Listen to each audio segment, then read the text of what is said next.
truth is an irony, just like animal farm. Justice mean inequity. So who go say the truth? Who go say the truth? Christian can say silence. Islamic leaders silence. Kings and queens silence. Traditional leaders silence. So who go say the truth? We are the workers of the call. Now by area, why no better? We are the workers of the call. One guy's why no better? Who go say the truth? Who go say the truth? Oh, you need it now, see what I see so. Now your friend on a nine come at them. Only papi obeka na sembia. So I want to bet you were too. Everybody was afraid. And until I learned to my cottage again, once my boy dumping one another. But who go tell the truth?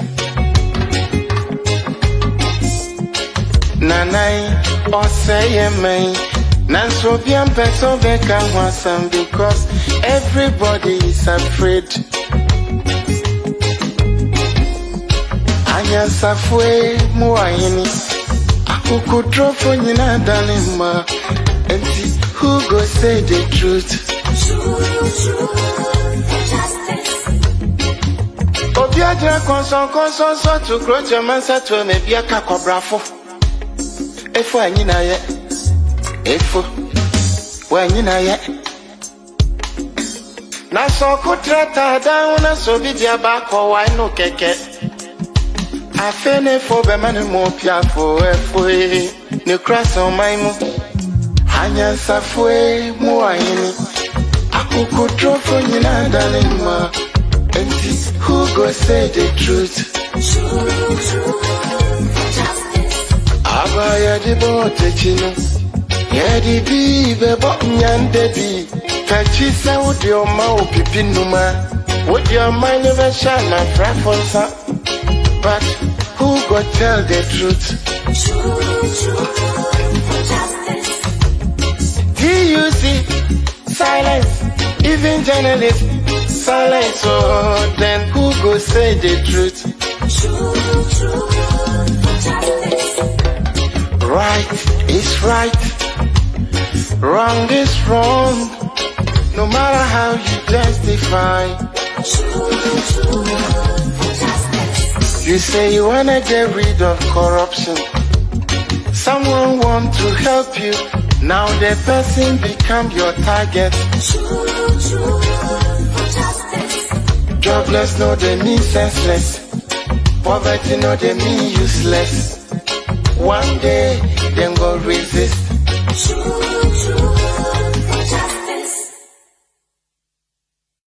Hello and a very good evening to you all wherever we are. It is always a pleasure once again to join you every Monday evening to have your views on pertinent issues pertaining to Mother Ghana. You are watching us live on Today's Ghana News TV with me, Jerome, your host. And let me remind you that we are equally live on Switch by satellite, Facebook, Instagram, and YouTube, all on Today's Ghana News TV. And you can equally follow us on Twitter and TikTok, as well as podcasts on Anchor FM. Once again, you are welcome to my view show on Today's Ghana News TV. What are we in here today to discuss? Democracy means many things to many people throughout the world. And what do we see?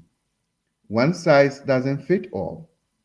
Democracy is not always the best form of governance, as people say.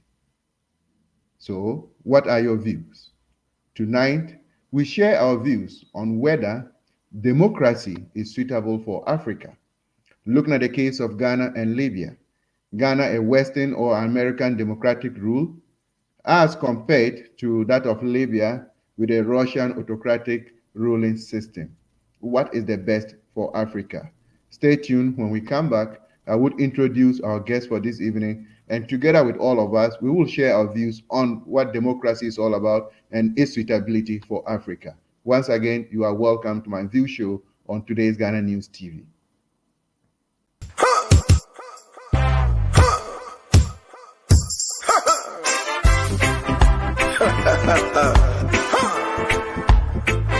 Waiting there happy for Africa. Dusty old men holding on to power, leading the people to where? The grave? Wicked criminal leaders.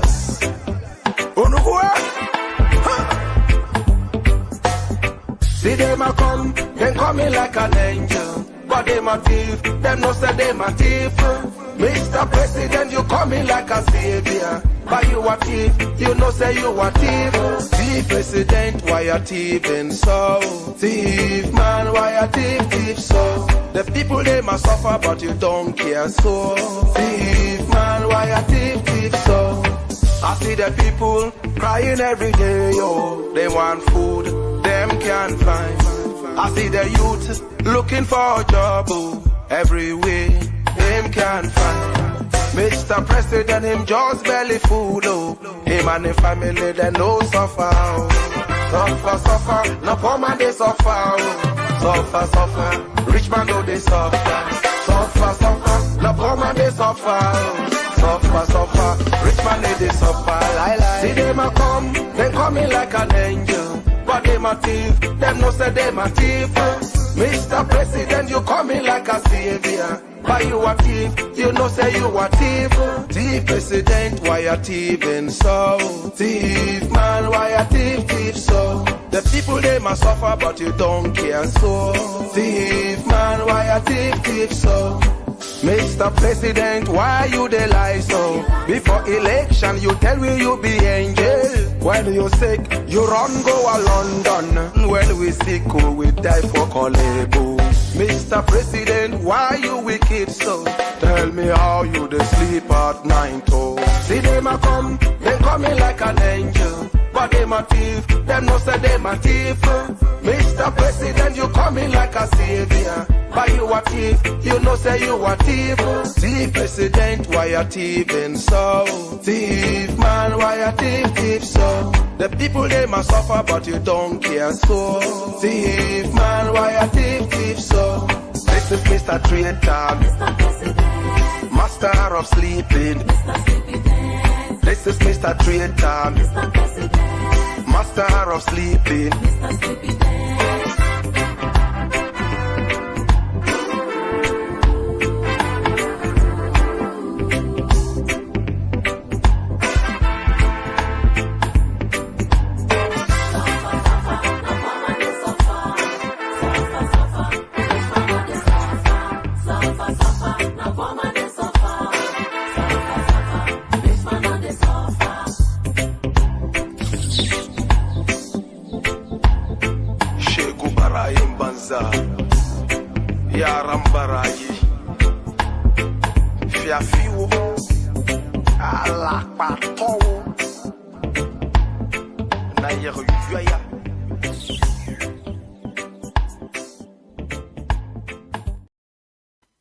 Welcome back to our MyView show on today's Ghana News TV. And it's my pleasure to introduce to you that wherever you are, all my followers, you can equally follow me live on my Facebook handle, Desiree Aliabakan, and you will join us right from that point. And as I did indicate, we want to find a suitability of democracy for Africa, comparing where we are and what we are seeing.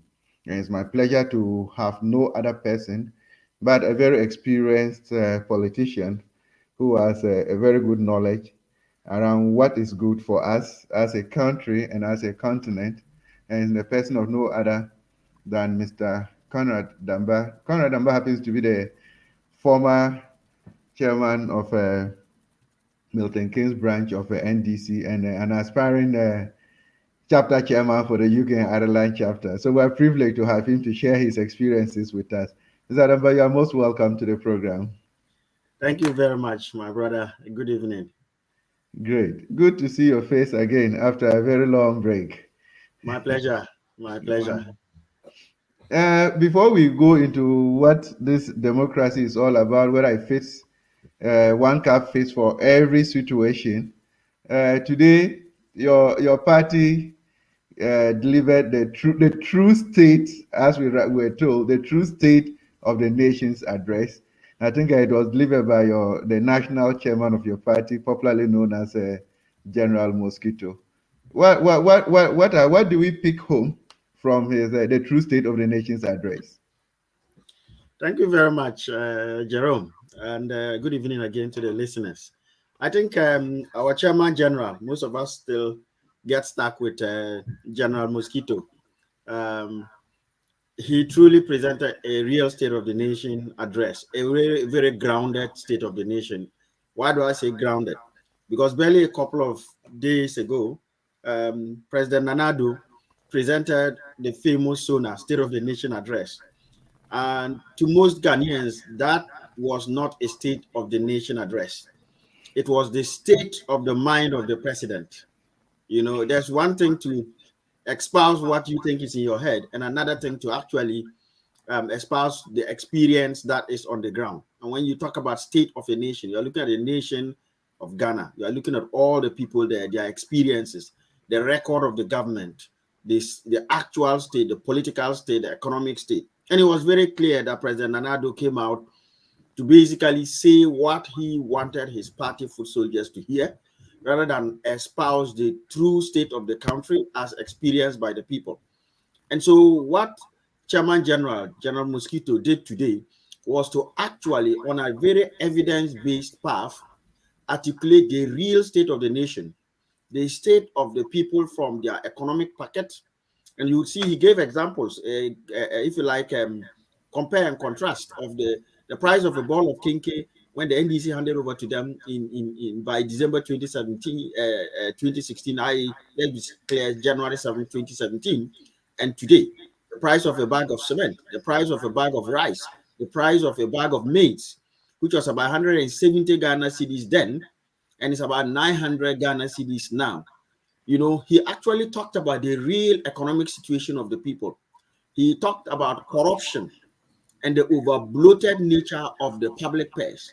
He actually debunked that utopian view that the MPP parrot around, and the president, unfortunately, shamelessly goes around parading, to the effect that Ukraine and Russia are responsible for the mess we are in, that COVID are responsible for the mess we are in. And he was able to demonstrate aptly that even as of 2019, December, the World Bank president, Pierre Laporte, had warned Ghana that the fundamentals of the economy had come off the wheels. We were basically driving with no tie, not even a flat tire. There was no tie. So all you had was the wheels on the street. And you know what will happen if you are driving on the wheels? You know, because as of the time, as General Mosquito rightly said, they had taken the value of total debt from 120 billion they inherited to about 210 billion within the space of just 2 or so plus years. You know, and so what General Mosquito said today was what actually the average Ghanaian feels: a very hefty or high cost of living, rampant corruption, which is obviously supervised by the president playing his role as a clearance agent. In fact, arguably that's about the only role that this president has played very well. You know, clearing people even before the accusations land on his desk. The hardship that has been visited upon Ghana, the dire strait in which our economy is at the moment, where we are even failing to be able to go to the IMF. Once upon a time, Ghanaians used to say, we don't want to go to the IMF. We don't want to go to the IMF. Unfortunately, we cannot go to the IMF. Now, it's not a case of a choice of us saying we don't want to. We can't. Even if we wanted, we can't. Because what we need to do to get ourselves in order, to even qualify to fail. Remember, going to IMF was touted as a mark of failure by our brother, Vice President Mahamudu Bawumia, one who has now become an IT manager, talks about everything IT and nothing economy. Sad, very, very sad spectacle for the chairman of an economic management team that touted a very solid team. Perhaps they failed because they are a solid team. You know, when you are inflexible, sometimes you will easily break. If you are malleable and not that solid, sometimes you can move on. But the reality of the case is that we have Ghana now that once upon a time when the NDC went for policy credibility program, the results of which this government benefited, government was touted as a failure. By that standard, today, this government is not even qualified to fail. They are struggling to fail. In other words, they are struggling to go to the IMF, and they can't. 1 year gone by, they can't still get there. And instead, as General Mosquito touted, they are continuously producing falsehood upon false narrative to try and justify their failure. And at the same time, they are completely clueless on how to even get out of where they got to. They've got themselves into what you'd call a classic maze. They've walked into it. They have no clue which direction they are facing, whether they are facing east, west, north, or south. They are schmoozing everywhere. Even COVID that brought massive amount of resources. We are discovering, as General Mosquito said, we are discovering from the Auditor General that a large chunk of that went into disbursements. They spent the country's money on caterers that so-called provided rice and stew to the tune of 12 million Ghana cedis and not a single receipt. Well-known catering companies that people go to eat at and get receipts. This government fed people from those companies and they can't get receipts. They are falling back on honor certificates. And so I think what General Mosquito really put out was the real state of the nation from all aspects, from the cost of living crisis, from the economic crisis, from, if you like, the very downward move of the nation, even pensioners now going on strike. It usually is workers that go on strike. Pensioners are now picketing at finance ministry's premises just to get their money, which is quite ironic. And so I think General Mosquito's true state of the nation address is very much welcome. And I know many Ghanaians find that they resonate very strongly with what General Mosquito put out today. In fact, this picture that you have painted tells us that Ghana is indeed in a ditch. Let me take just one item from what you have said and see if we can have a further explanation to it. You made mention that earlier on, going to an IMF meant that you were a failure. Today, the MPP government is struggling to even fail. What does that really mean? I'm sure a lot of us, including myself, might not understand that very well. I'm even wondering how the current government is struggling to fail. What can we lay our hands on? So thank you very much, Jerome, for that question. You see, that this typifies what General Mosquito said, that this MPP is full of hot air, empty talk, empty promises, no substance. Going to the IMF, it's not like taking a key and just opening the door. In fact, to even open the door with the key, you need to have the key. IMF usually has preconditions, and you need to meet those preconditions. And one of the things the MPP forgot is that when President Mahama went to the IMF for policy credibility, we were not broke. What we needed was when IMF places their support on your lending, people trust that you will abide by those rules, and therefore the cost of your lending comes down. So when IMF guarantees your loan, even when you are issuing a Eurobond and IMF guarantees it, it's almost like you are getting, let me use a simple example. When you get an employee loan, when your employer gives you a loan at work, oftentimes it's 0% loan, right? Yeah. Like young graduates join most of these professional companies, they'll give you a loan with interest free. You don't pay anything on it because they are guaranteeing that if that loan is not paid, they'll take over. Let's make it easy in Ghana's terms, giving collateral. So you're going to take a loan of £1 million or €1 million, and your dad says, look, take my house, it's worth €5 million, put it as collateral. It helps to keep the cost of the loan down because of the risk. And so when the IMF will issue this guarantee, they make you do certain specific things that will mean they are not exposed. And so if you remember back then, President Mahama had liberalized the fuel industry. He had liberalized such that government subsidies on fuel was removed. And instead, ironically, when he did that, the price of fuel came down. We are trying to wean off a lot of state institutions so that the opportunities for money disappearing or going down the drain was reduced. And that gave the IMF the comfort that if you do this, you do that, you cut that, you cut that, you cut that, well, prepared to now say, right, you're on the now on the right path. We will guarantee the loan, and then we will be able to give you these concessionary loans at 2%, instead of the Eurobond loan that you probably have got at 20%. Or even if you're going to the Eurobond market, because you have got the backing of the IMF, and that is one of the things they do for all countries. When the IMF has backed your bond, you tend to get a lower interest rate than if you go there on your own credibility. Because people trust the IMF. They trust that the IMF will make you take that medicine once you sign up to it, unless you exit. And so President Mahama did a lot to be able to secure that policy credibility program. And you'll see that they then said, okay, we'll give you 900 million, but we'll spread it over a couple of years. That is what this government was supposed to do. Cut expenditure. President Mahama cut expenditure. Right? What people don't realize is, yes, a lot of the infrastructure President Mahama constructed, they were not funded directly from the public purse. Give examples like the Temaport expansion. It was basically allowing the investors to come and expand it at their own cost, make the money and take it out.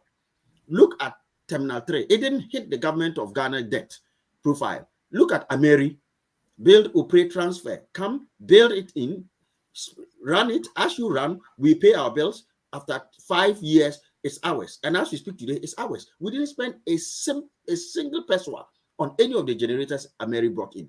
And so some of those innovative thinking, cutting down on debt, making sure that we were only borrowing to invest. For the first time, President Mahama stopped borrowing from the central bank. One of the first times in the history of the Fourth Republic, government of Ghana did not borrow from the central bank in 2016.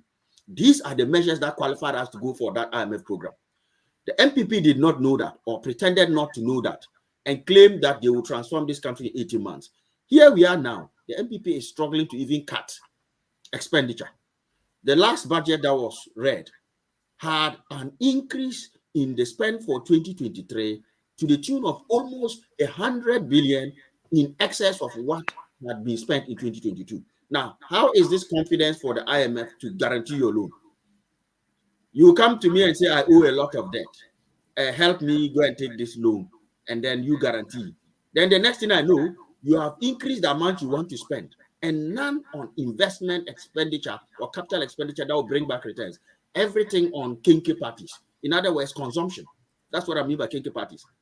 Because, my brother, if you have €1 million and you decide to go and use it to buy, hire expensive resource, fly in helicopters around, if you have money, you can hire a yacht.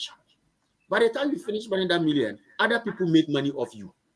But even if you were to use that to buy your own yacht, that's an investment. After you have enjoyed it, others will rent it to enjoy. Anytime somebody else rents it, you make money. So you're able to pay off or recoup some of that million. That is the classic scenario we are in Ghana. No expenditure was cut. Instead, expenditure was increased. They promised the IMF that we'll get e-levy. We all told them that e-levy won't give you the 6.9 billion.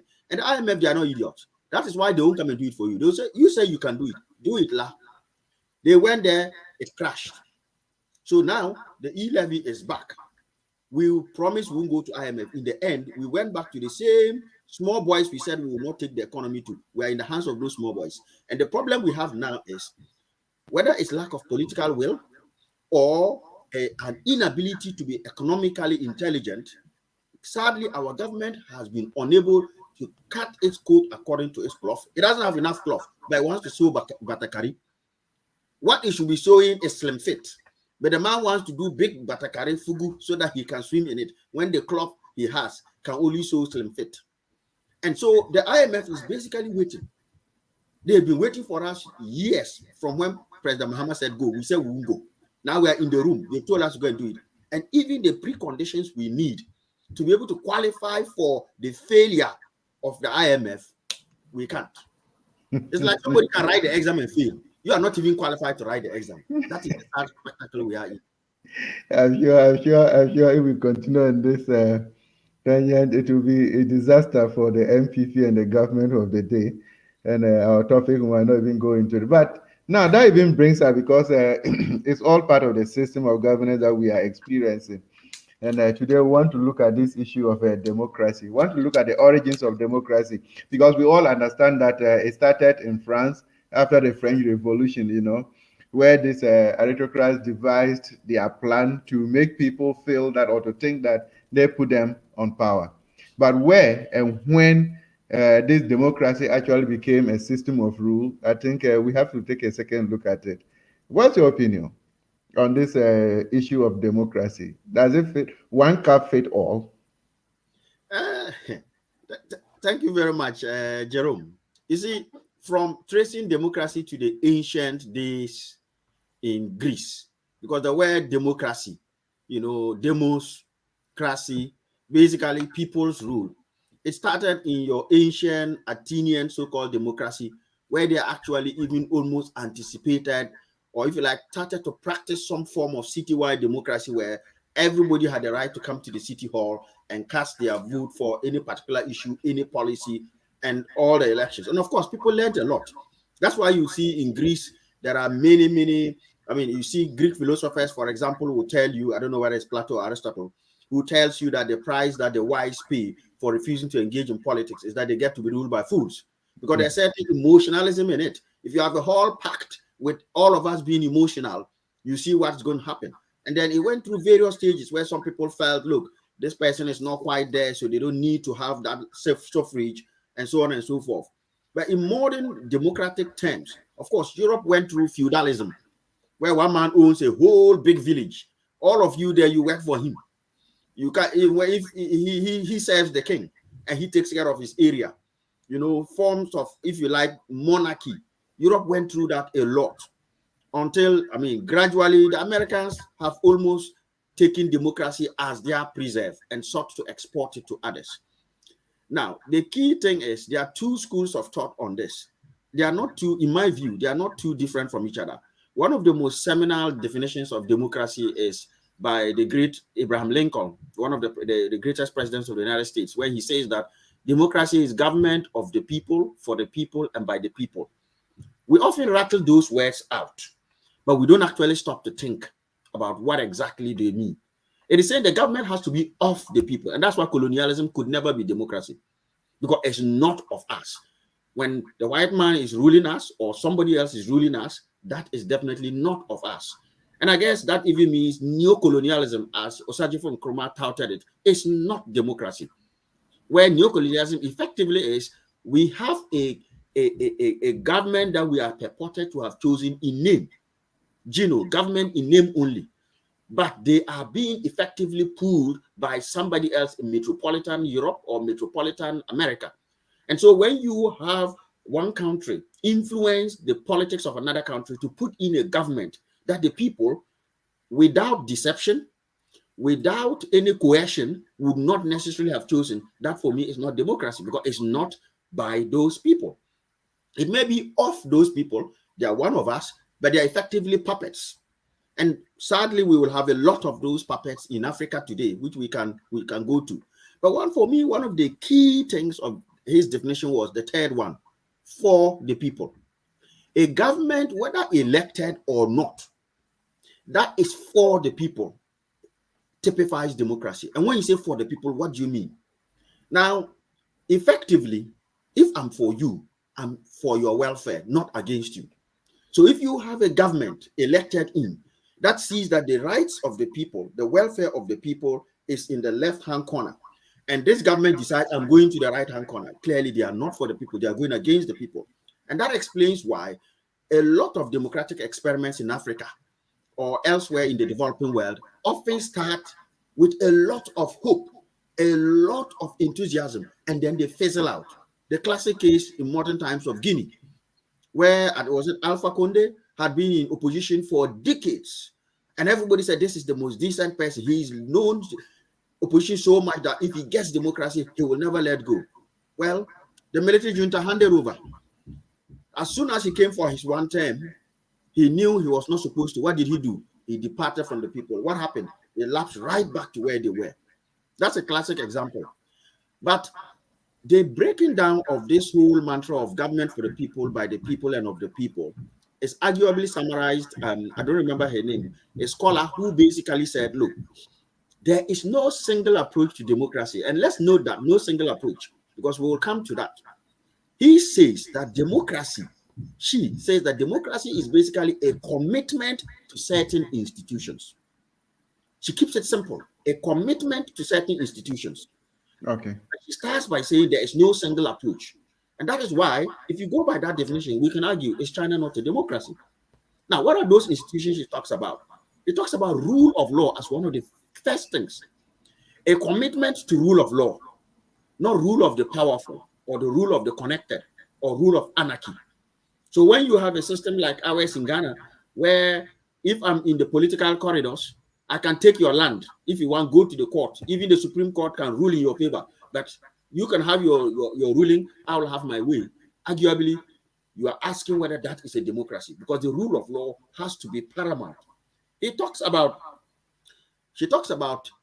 political accountability.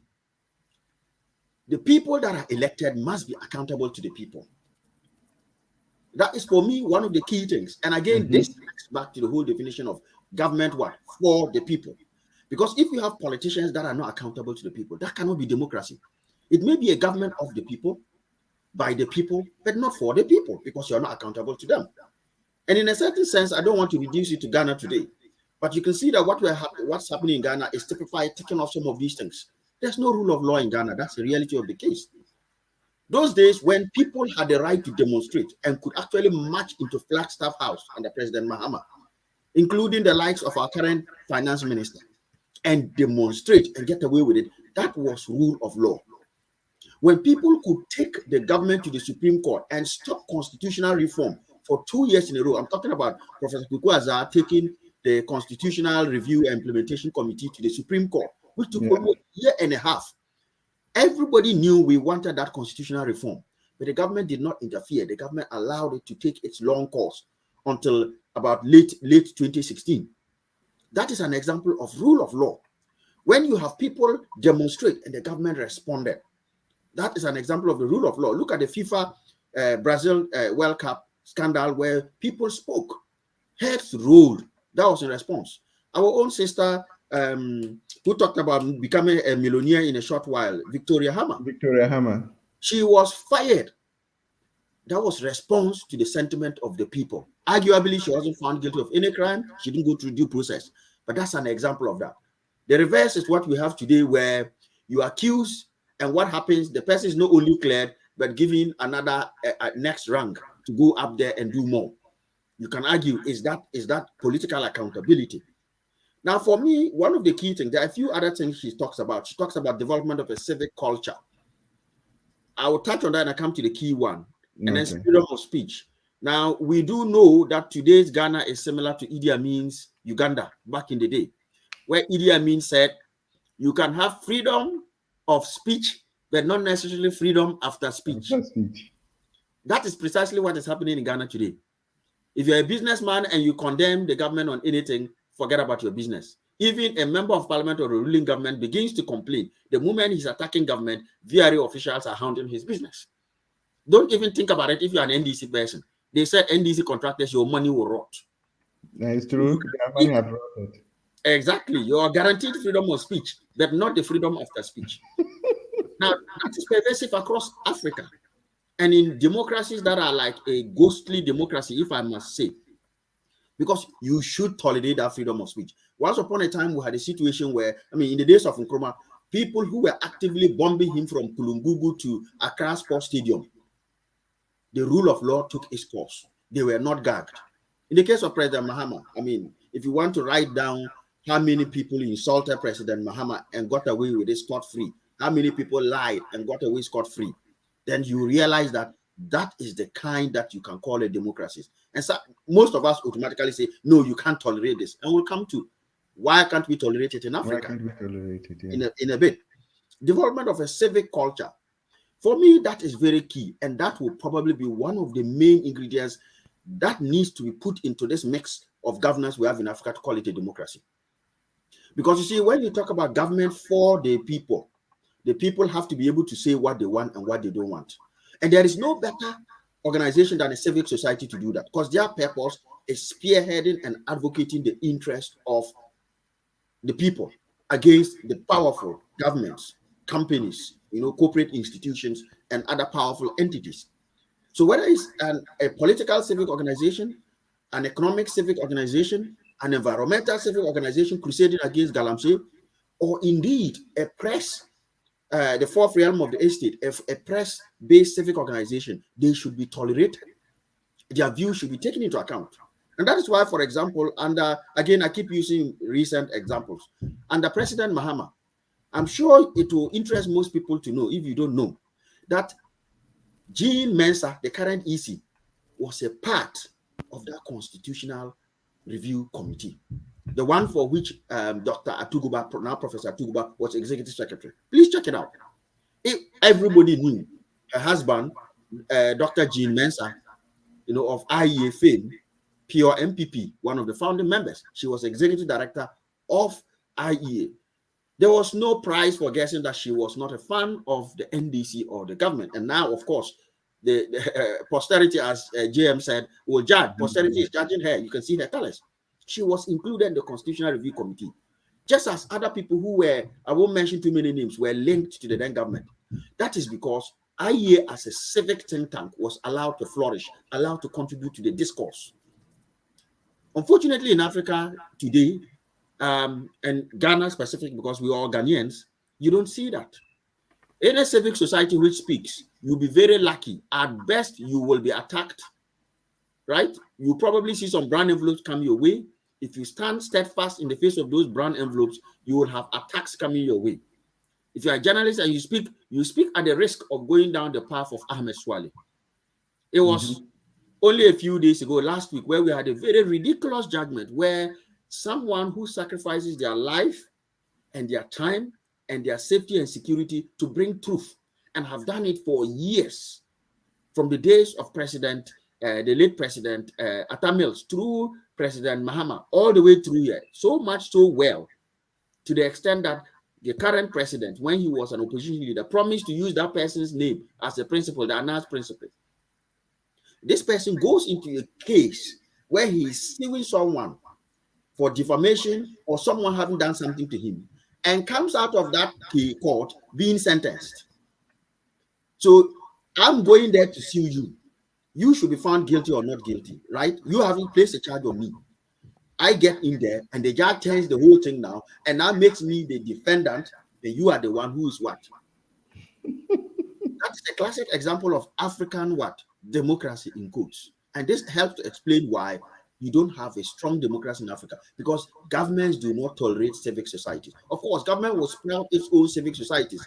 You see this for that, those for that, that for that, fully funded to churn out the mantra of government, but no room for opposing views. That's why someone says we are in for a lecture today from Professor Conrad Dumba, and I'm pretty sure we are in for it. But I want to look at something before we go back to some of the things that you expressed. If we look at the Western democracy as it stands today, can we say that their foundations were actually built on democracy, or when was this democracy rolled into their system? It's a good question. There's always the famous view that no country thrived in democracy, that it all started under monarchy, or it started under dictatorship, and then when they developed, then they brought in democracy. You see, again, it's difficult to substantiate that. I haven't seen any proof as yet that a democratic country cannot progress. Surely it is easier for one man to make a decision than for 275 MPs in parliament. And so when you are a king, your word is the law. When the king says we are building HS2, take the example of the UK, we are building HS2 from London to Manchester, nobody challenges it. You do so at the risk of losing the precious little ball on your neck that we call the head. Everybody toes the line. But of course, in a democracy, it goes to parliament. The opposition have their interest. The government has its own interest. And the people, of course, will try and work out who is in their side. And whether these two sides, the opposition and the government, are all putting their interests aside to focus on national interest. And so sometimes we can say that. But I guess there are examples, and I argue here, that democracies, China, for example, has developed as a democracy. I'm sure many will say why. I will explain why. But I do not necessarily subscribe to the fact that you cannot develop a democracy. In our own backyard, we had an unprecedented spurt of economic growth and infrastructure development in between 2009 to 2016. It was under a democracy. No one was locked for opposing staff. Bridges were built, airports were built, terminals, if I may say as well, harbors were built, hospitals were built, classic hospitals that are still not, I mean, some of which this government has not yet, if you like, matched, but they were done under a democracy. And so for me, it is not necessarily the case that you need a dictatorship to grow. Therefore, the view, it is true that if you like, Europe evolved into democracy. Yes, they started off feudalism, they went into monarchy, they went into sometimes totalitarian states, and eventually have found their way into the various, if you like, shapes of democracy. There are very few countries in Europe whose system of governance is exactly the same. For example, the way Germany is governed is a democracy, but it's different from the UK. You know, and so I don't quite, but I don't subscribe to that view that Europe developed necessarily because it was. I mean, let's look at the United States. There's never been a king in the United States. You know, they have always been a democracy. Of course, in their early stage of being a democracy, there were a lot of challenges. Some of the seminal literature on corruption and on bad governance comes from the United States. Okay. You had some presidents, some presidential candidates who actually contested for the presidency from jail. You had the whole principle of pork barrel politics, when you could have a mayor or a governor or whatever literally take the resources of the state, channel it to just his base to ensure that he's put back in power. And when you, I mean, these are historic. Of course, the starting of democracy is not pretty. You will have a lot of challenges, but it is through the sheer will of the people, building the institutions we are talking about, that can get you onto that path. But one thing that is assuring, even if democracy takes a long time to get development off the ground, when you get democracy right, it is surely the best path of keeping it sustained. Because if truly, let us simplify it to this, if truly, we practice government of the people, by the people, and for the people, what it means is if we stand for election, you and I today, and you have superior policies, a superior vision, and the people flock to you and they vote for you, and you do not deliver on them, in 4 years, if democracy still prevails and hasn't been subverted, the people will vote you out and put me in. If I also mess up, the people will vote you out and put Mr. Adi in, and so on it goes, and so on and so forth. That is the only way you get a perfect democracy. It's like walking into a shop. You see all the trousers there. You want to buy a jacket. You try this one, it's not your size. You try the next one, it's not your size, till you get it right. And once you get it right, if the people are happy with what you have delivered, and you have strong civic institutions, not the kind of biased or partisan bodies that parade as civic institutions in our part of the world. If the truth prevails and what you have done is out there and the people can see what you're doing, they will keep you in power to continue doing the good works that you do. That is why the Liberal Democratic Party in Japan, for example, Japan arguably may not be the strongest democracy. Elections is not equal to democracy, which we can discuss. But they ruled Japan for 50 straight years in a trot because they were delivering the manufacturing, the wealth, the development, the education. Japan is today what it is after the Second World War, largely because of the LDP. Since the Second World War, they have ruled Japan for 50 straight years. What is the average lifespan of most Africans? Probably not up to that much. But that is because once you get democracy right, and it is not truncated by any military adventurism, it is not truncated by democratic dictators, the institutions are allowed to flourish. There's freedom of speech, the rule of law exists, you have strong civic institutions, and a very strong civic culture. People will always know the truth. People will not be able to lie. Media houses will not be able, they may lie, but they'll be cut out because there's a strong, honest culture. I mean, think about Germany. Do you think anybody in Germany could have given some of the lofty promises that the NPP gave and get away with it? No, never. The first thing they'll ask you, how are you going to cost it up? Let's see how you're going to deliver it. And that's why in this country, in the UK, when Ed Miliband stood for Prime Minister, well, led the Labour Party into elections, he lost not because his promises were good, but the people thought it was too good to be true. And that's why we have a strong civic society, which is usually what? Solidified by a strong level of education, a level of media pluralism that allows all media houses to be able to what? Go on. Those who want to praise the government, praise it. Those who want to expose the government, expose, not lock Radio Gold up for 4 years. When you do that, democracy surely becomes a path to development. And that brings me to the fourth point that I talked about, that of all the key institutions or ingredients that are touted to make democracy strong and democracy enduring or good value, is an acceptance of a social contract. That's one of the key things in that definition. When the leaders accept that when I am elected, it's because I built a certain social contract. In contract law, I'm not a lawyer, the little law I know from doing administration, University of Ghana. What I know, if I make an offer and you accept it, it's a binding contract. It doesn't matter whether whatever consideration we have is sufficient or not. And so if I come and promise one village, one dam, one district, one factory, one man, one wife, one this, one that, and you accept it and you vote for me, there is a binding social contract and I must treat it as such. And so when I'm in government, I should be actively looking to deliver on those promises.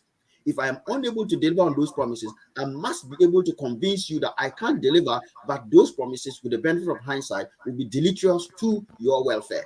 Yeah. And so if I say one man, one wife, and I have to head all the women and the men and make sure they are married, that means we can't have Roman priests. We can't you know, I'm a minor seminarian, so if the priests are listening, please, it's Lent, so forgive my sins. And so if I come back and say, guys, I said one man, one wife, but if I do that, that means nobody can choose to be a voluntary eunuch. Nobody can choose to be a voluntary bachelor or spinster. Nobody can choose to go and not marry. And that is against the tenets of democracy, freedom to do what you want. Therefore, maybe I'll change it from one man, one wife to one man who wants to marry, who will give you allowance to pay dowry. You know, be so. But then I am honoring that social contract. But when you have a situation where people get elected into power via the ballot or elections, which are just a feature of democracy, not necessarily democracy itself, and immediately truncate the promises or bastardize those promises. And due to the absence of the other institutions like a strong civic culture, freedom of speech, nobody can complain.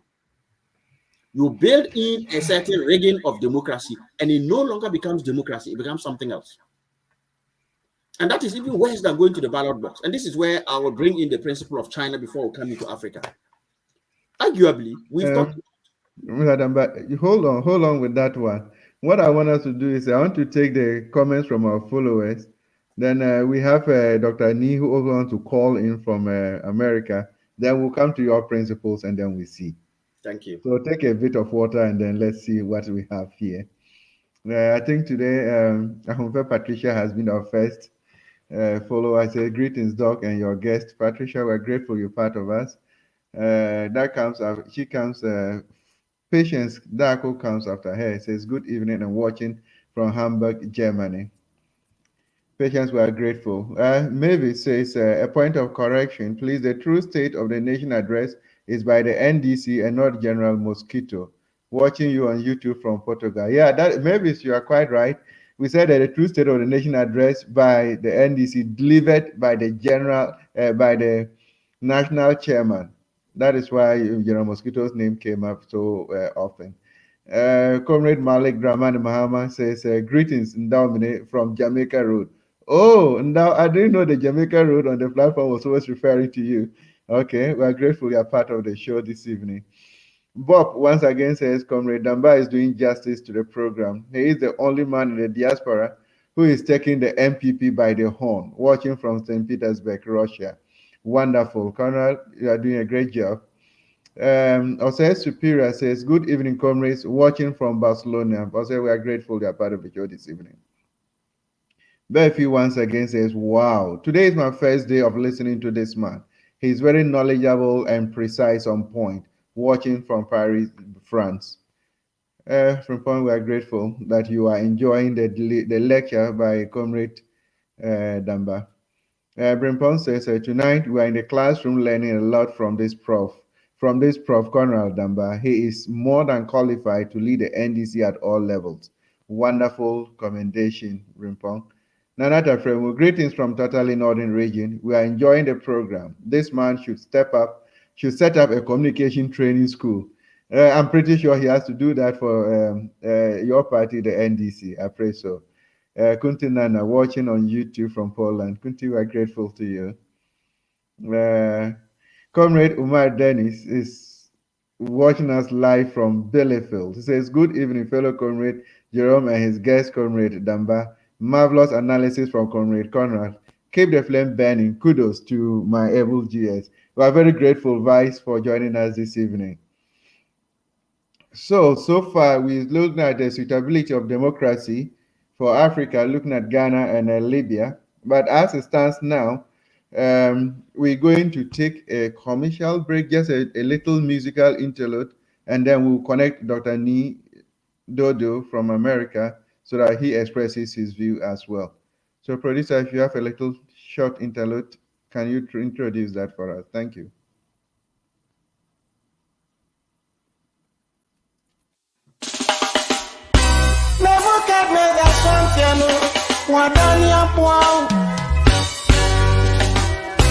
Ya kana se wantia ye jao ewen ya beto mampam oso ontie so dogo vinwa bem mampam oso ontie nani amuka nyina guna swati move swara mampam oso ontie move swara Mampam, also until once upon a time, animal called Mampam.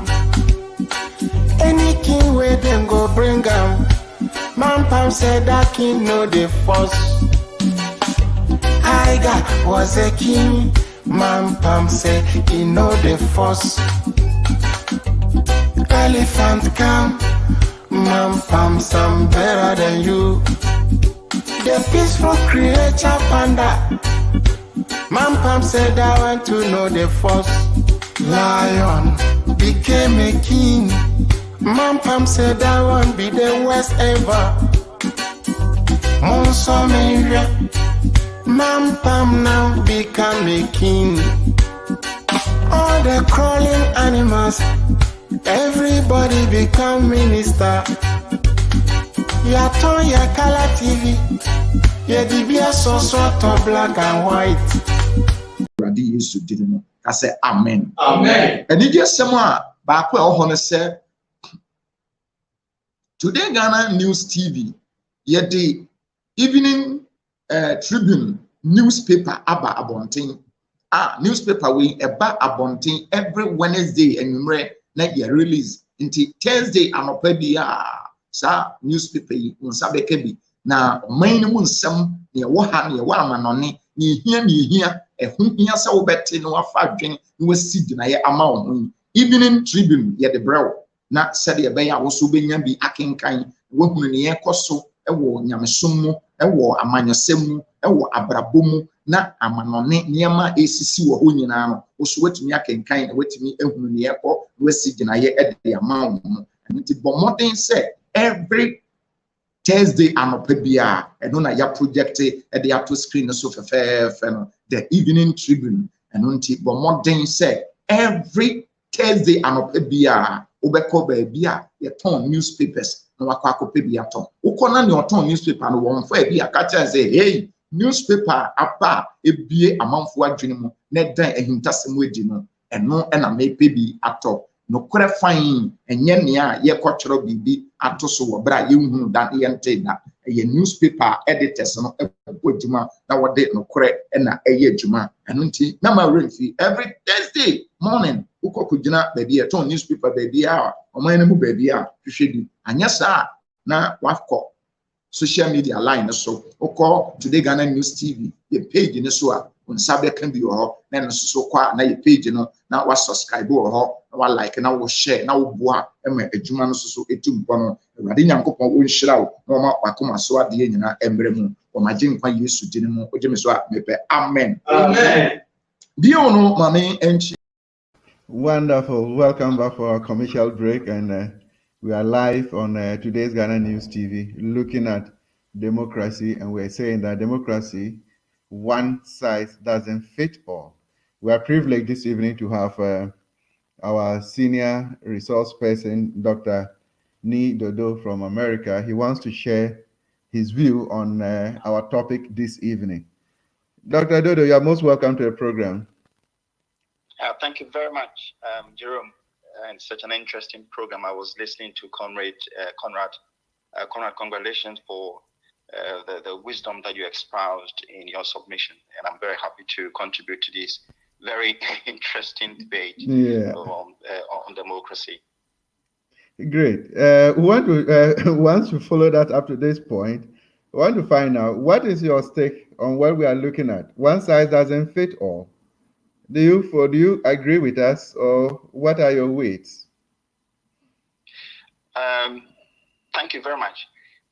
Indeed, democracy, one size does not fit all. If you look at the African continent, let's look at largely the West Africa. We have about 18 countries that are in democracy, but also they are francophones, and they have quite a different socioeconomic structure compared to the Anglophones, such as the Gambia, the Ghana, the Nigerians, Sierra Leone, Liberia, and so on.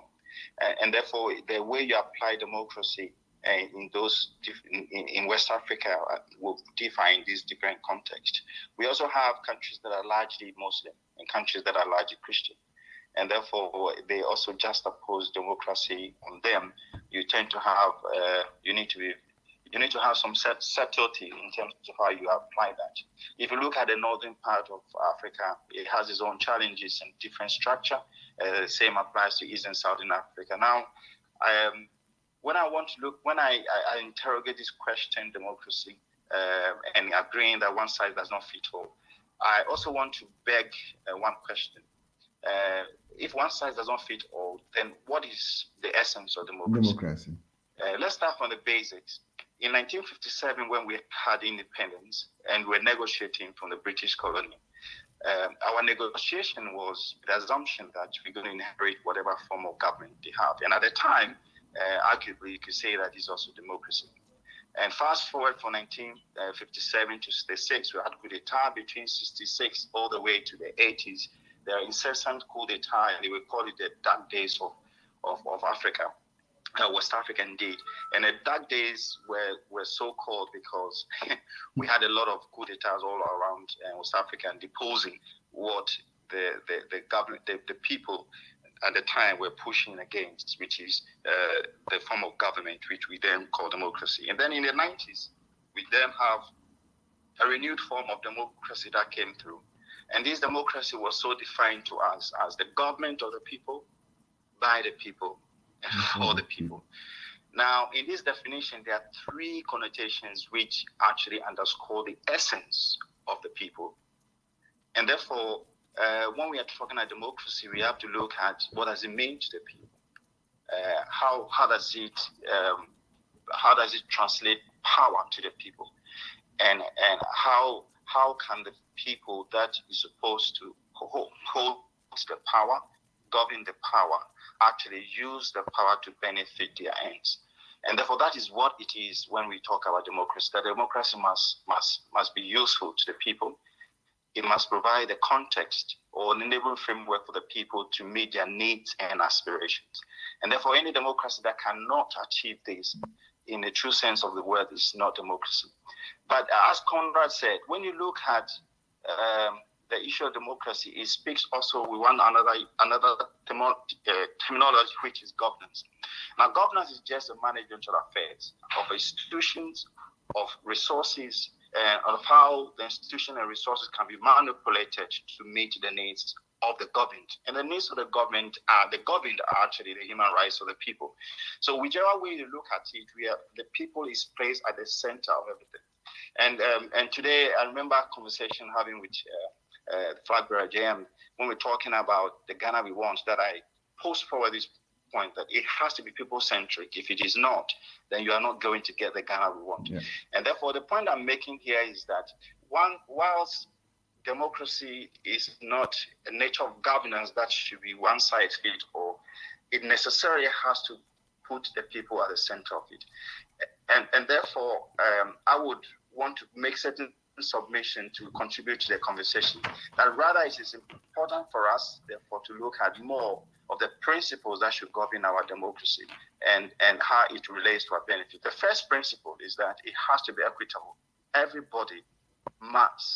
citizen must have the right to enfranchisement, must have the right to dictate or contribute to the architecture design of the kind of governance and democracy we're looking for. So it has to be equitable. Whether, as long as in our country, in many countries, the voting age is through 18 and above. Everybody, wherever you are, you must be able to do that. The second thing is that democracy must structure what I call the social contract. Citizens must engage with politicians who would get the power under a form of a contract, and we call that the social contract. What does it mean?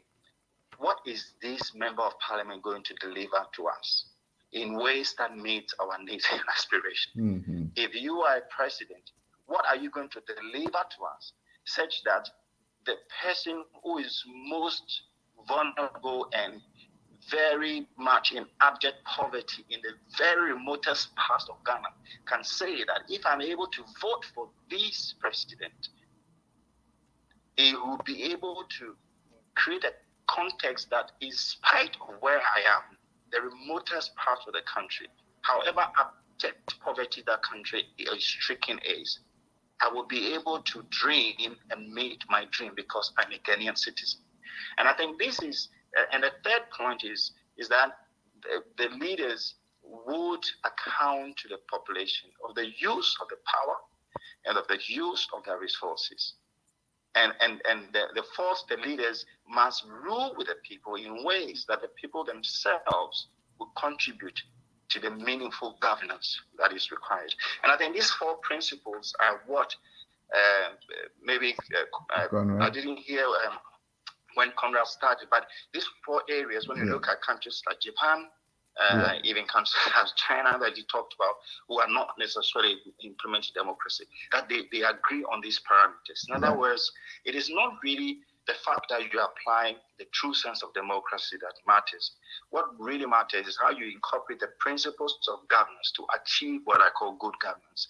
And you have to manipulate your governance to bring the tenets of democracy and mix it with maybe capitalism or social capitalism in order that you get the balance right. And my submission, actually, this is my personal view, is that time has come that countries like Ghana, we have seen our democracy work for more than 3 decades. What have we learned? What are the things that needs to change? What are the things that we don't really want?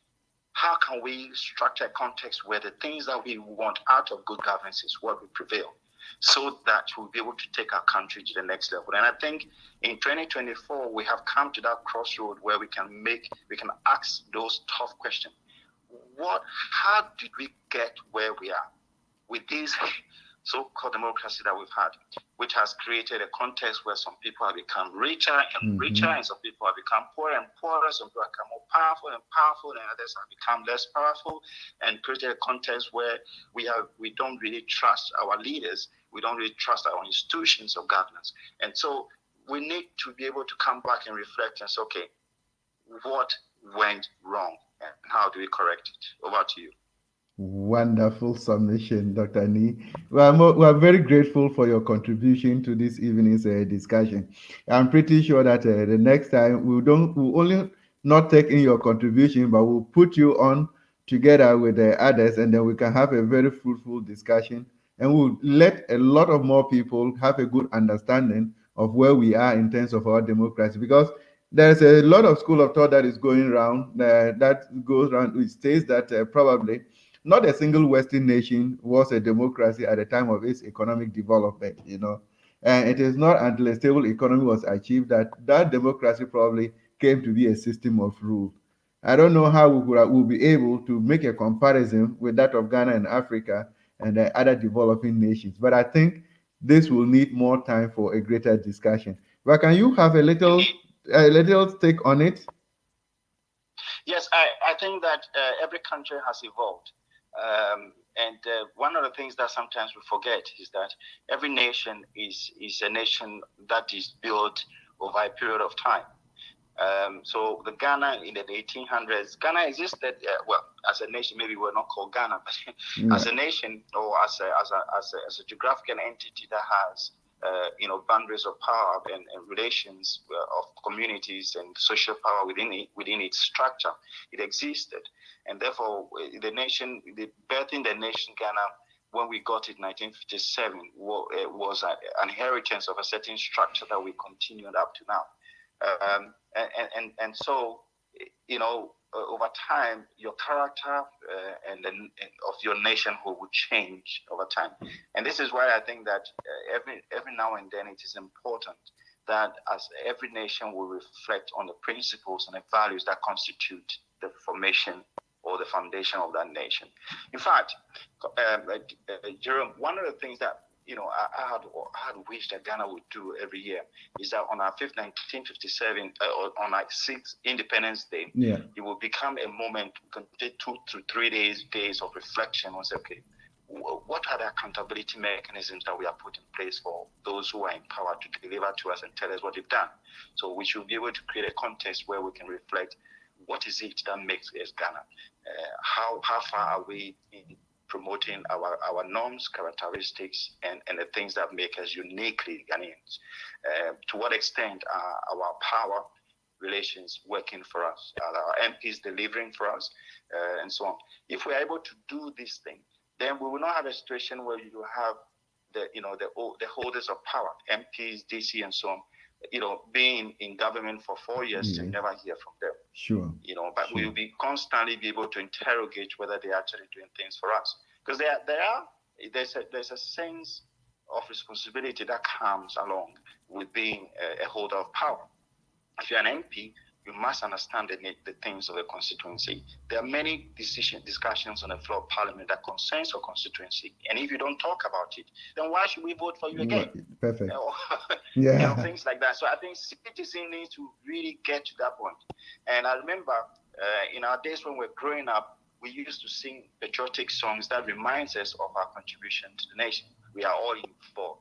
I think we need to get back to that point where the Ghanaians will begin to sing that song, we are involved. And we will not wait for 4 years, but every year on Independence Day, every member of Parliament will stand before the congregation of his constituents and he will answer tough questions. Perfect. Over to you. Perfect.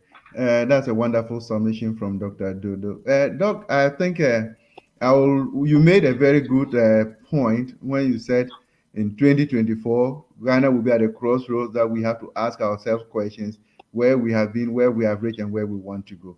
And I think in the run-up to 2024, we'll have more interactions with you, and then you share more light on the way forward, and so that more citizens will be on their feet and will be in position to question those that we vote for every 4 years, that they need to be accountable to us. We're very grateful for making time this evening to join us on our show, Dr. Dodo. We wish you all the best. Thank you very much indeed. It's a pleasure. Thank you very much. I'm delighted. God bless you. Keep up the good work. We're very grateful. Thank you very much, too. No problem. Okay then. Bye. Bye. So that is Dr. Ani Dodo joining us all the way from America, also sharing his view on democracy. And he made a very salient point.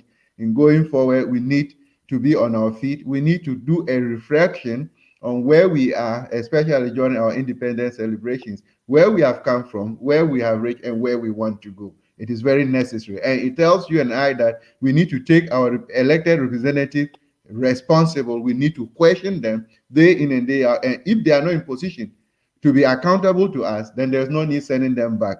In that case, where we have parliamentarians who have been in there for 28 good years and the rest, and yet we say they have nothing to show for, we need to bring them to be accountable to us. So it is a food for thought for you wherever you are. Think about it. In going forward to 2024, we will have a lot of discussions on these issues, and then we'll bring it to bear on the outcome of the next election.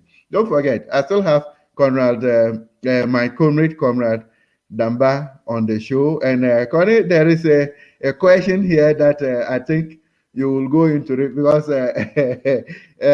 Ima David says, good evening, your guest.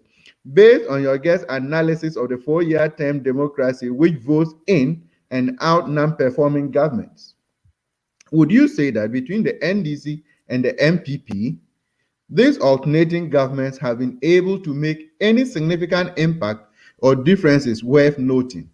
I am asking in view of the fact that Ghana, as many countries in Africa, with the exception of Gaddafi's Libya, has been neo-colonized, where America and generally the West dictates what goes on, irrespective of which party is in government.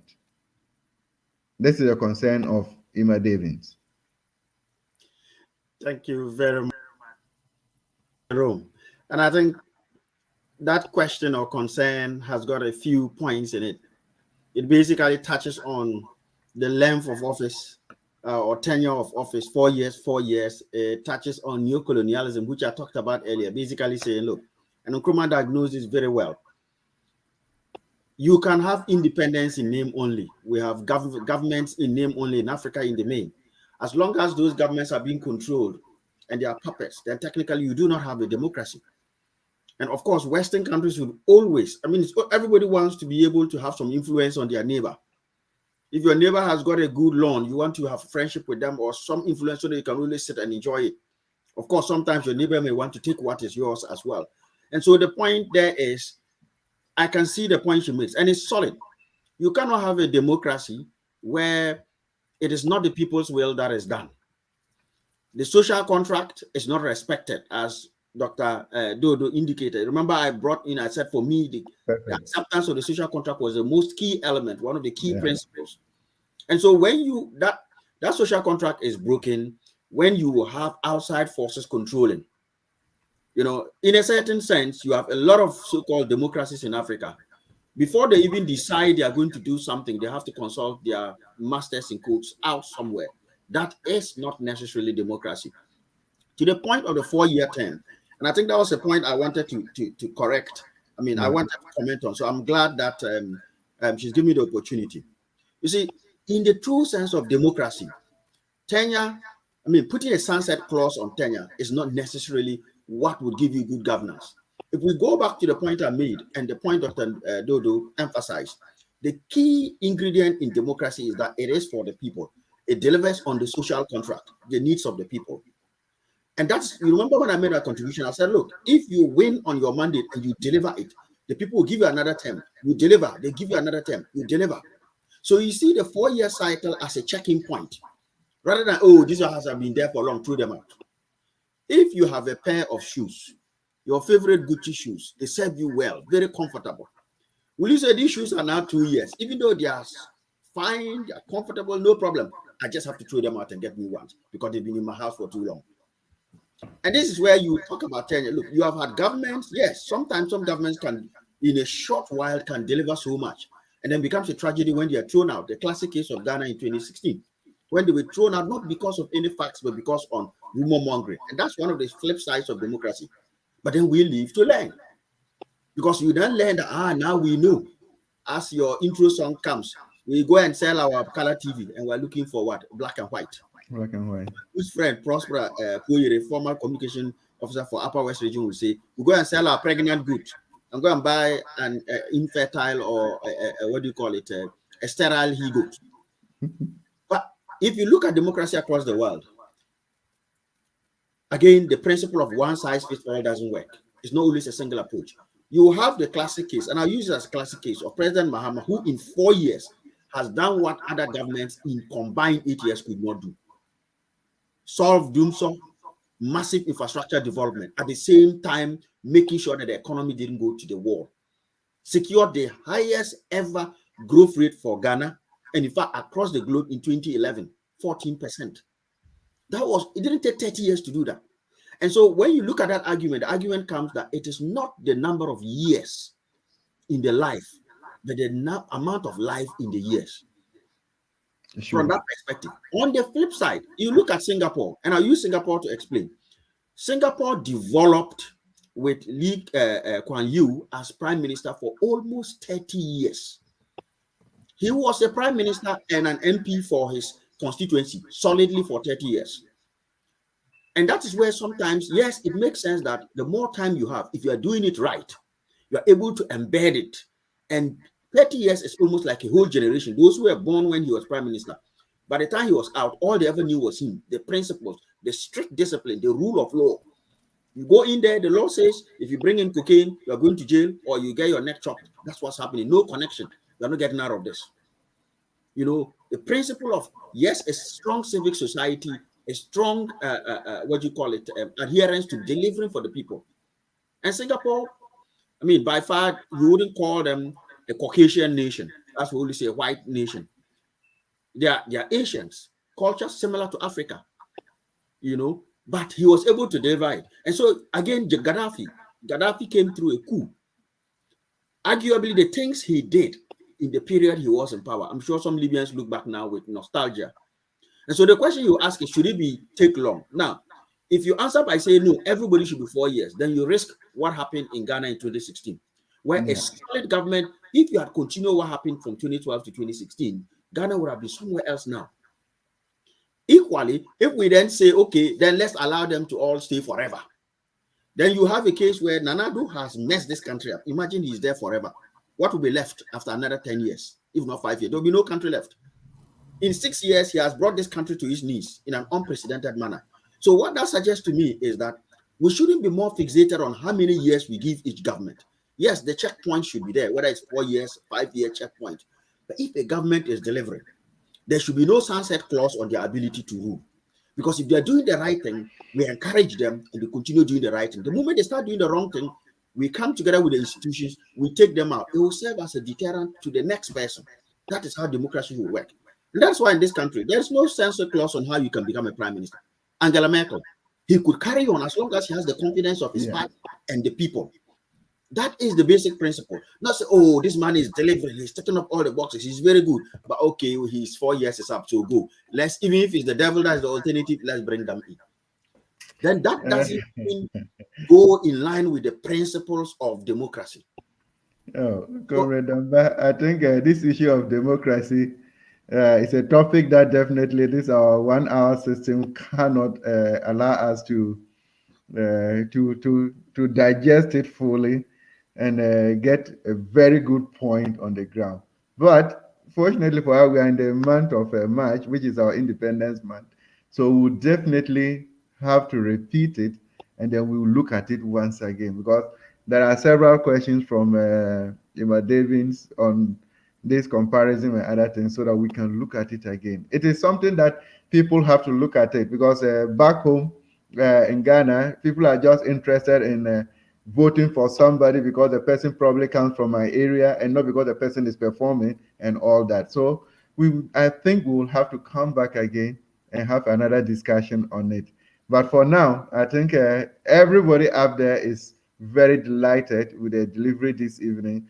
And I'm pretty sure you want to say a word or two to your people in the UK and Ireland chapter. Absolutely. So opportunity. Yeah, so, I mean, just one other point. Singapore is an example of a country that started with democracy and has developed. So when we say all Western countries developed without, and I use West here to include, you know, the development definition of West, because Japan is not necessarily in the West, but they are part of the West. Singapore is counted as West. You know, they have been a democracy from when they had independence, like us, but no coups, but they developed. So that principle shows that that view is not quite true. Elections is not equal to democracy. Elections is only a check-in point for proper democracy. And I think when next we speak, I would like to put forward an assertion that China is a democracy. That democracy in Africa didn't start with the whites coming down. African democracy was there. What the British call now, what do you call it? Democratic monarchy or constitutional monarchy, that is practiced by other places like Malaysia, Thailand, Britain, in most countries that have a monarch but a certain parliament and other processes. Africa had it. If you look at most of our chiefs and kings, they had a prime minister with a council of elders or ministers responsible for various stuff. The king was there, but the king could be removed. So democracy is not new in Africa. The reason we think it's new, and I will land on this and we can do it in the part 2, is that Europeans corrupted our internal democracy, messed it all up by making our chiefs basically their, indirect rule. Our chiefs then became their shepherds. And after they had destroyed that institutional memory and that governance system, they then said, take our Western democracy. And that's why we struggle today. We can interrogate that intellectually a lot more on the next time, where we explore the fact that democracy is not new in Africa. Elections is not equal to democracy, as most of us are finding out. But to my people in the UK, just to salute you, greet you guys, and apologize that our elections are taking forever to happen. But as our elders say, no matter how long the night is, daybreak will surely come. So I salute you guys. I'll see you on the flip side. Thank you and good night. Wonderful. Those are the parting words of no other person but Comrade Conrad Damba. And we are very grateful to have him on the show. And wherever you are, of all those who have joined us this evening, this has been a discussion on democracy, looking at it, whether it's suitable for Africa and Ghana for that matter. And we will come back again in the part 2 so that we can look at it, how the Europeans were able to corrupt our democratic system, which has been run by our chiefs and all that, and where we have found ourselves and the way forward. We are very grateful that you have joined us this evening. And once again, do join us come Monday evening on MyView show and Today's Ghana News TV. It is always a pleasure to come your way. We wish you all the best and be part and parcel of the show and be our apostle of our democratic principles. Good night to you all and God bless you.